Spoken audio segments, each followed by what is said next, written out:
Evet, bugün 10 Mayıs 2022. Ben akşam evime geldim. Evimde biraz hava serindi. Akşamları serin oluyor. O yüzden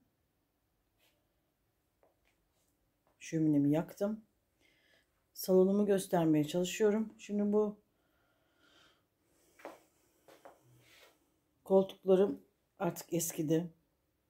Süngerleri mahvolmuş durumda. Onları kaplatacağım.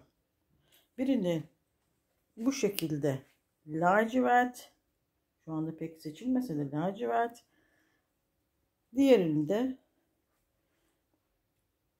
duvarlarımın rengi olan kiremit rengi gibi. Ona benzer. Buna tam olması da bunun gibi bir renk olacak. Bakalım nasıl olacak. İnşallah güzel olur. Şimdi ben bu videoyu niçin çekiyorum? Hem bu koltuklarım hatıra olarak bu renkleri bende kalsın diye.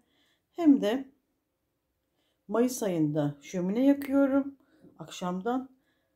Ve de bu şömineyi ben daha evvelden inşaat zamanı çok çektim.